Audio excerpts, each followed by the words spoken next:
இப்போ ஒரு ரவுண்ட்ல கவுன்சிலிங் ப்ரொசீஜர் எப்படி நடக்கும் அப்படிங்கிறத பார்க்கலாம். இப்போ இந்த ரவுண்ட்ல ஃபர்ஸ்ட் சாய்ஸ் ஃபில்லிங் 3 டேஸ் பண்ணுவோம். அப்போ அலாட்மெண்ட் ஜெனரேட் ஆகும். அந்த அலாட்மெண்ட்ட கன்ஃபார்ம் பண்றதுக்கு நமக்கு வந்து 2 டேஸ் டைம் குடுப்பாங்க. இந்த 2 டேஸ் டைமுக்குள்ள நம்ம இந்த 6 ஆப்ஷன்ஸ்ல எது வேணாலும் தரலாம்.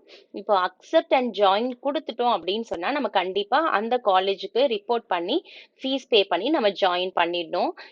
இத நம்ம பண்ணலைன்னா ஆட்டோமேட்டிக்கா நம்மளோட சீட் வந்து வேக்கன்ட் சீட்டோட சேர்ந்துரும்.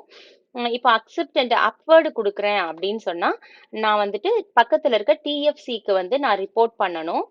அங்க போய் ஃபீஸ் பே பண்ண தேவை இருந்தா நான் வந்து பே பண்ணணும். நான் டிஎஃப்சிக்கு வந்து ரிப்போர்ட் பண்ணலைன்னா ஆட்டோமேட்டிக்கா என்னோட சீட் வந்து வேக்கன்ட் சீட்டோட போய் சேர்ந்துரும். இப்போ டிக்ளைன் அண்ட் அப்வர்டு கொடுத்தாலோ upward or move to next round கொடுத்தாலும் நான் வந்து அப்வர்ட் ப்ராசஸ்க்காக வெயிட் பண்ணணும். யாரெல்லாம் அப்வர்ட் ப்ராசஸ்க்காக வெயிட் பண்ணணும்னா accept and upward, decline and upward, upward or move to next round கொடுத்த இந்த 3 பேருமே என்ன பண்ணணும்னா அந்த அப்வர்ட் ப்ராசஸ்க்காக வெயிட் பண்ணணும்.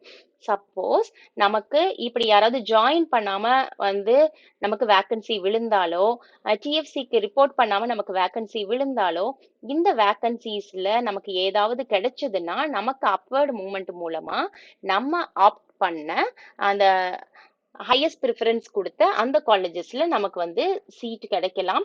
அப்படி அலாட் ஆச்சுன்னா அந்த அலாட்மெண்ட் ஆர்டரை டவுன்லோட் பண்ணிட்டு நம்ம வந்து என்ன பண்ணணும்னா அந்த காலேஜ்ல போய் ஜாயின் பண்ணணும்.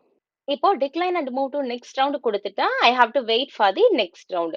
டிக்ளைன் அண்ட் குவிட் கொடுத்துட்டா நான் இந்த கவுன்சிலிங் ப்ராசஸ்ல இருந்தே குவிட் பண்ணிடுறேன் அப்படின்னு அர்த்தம். இதுதான் ஒரு ரவுண்டுக்கு உண்டான கம்ப்ளீட் கவுன்சிலிங் ப்ரொசீஜர்.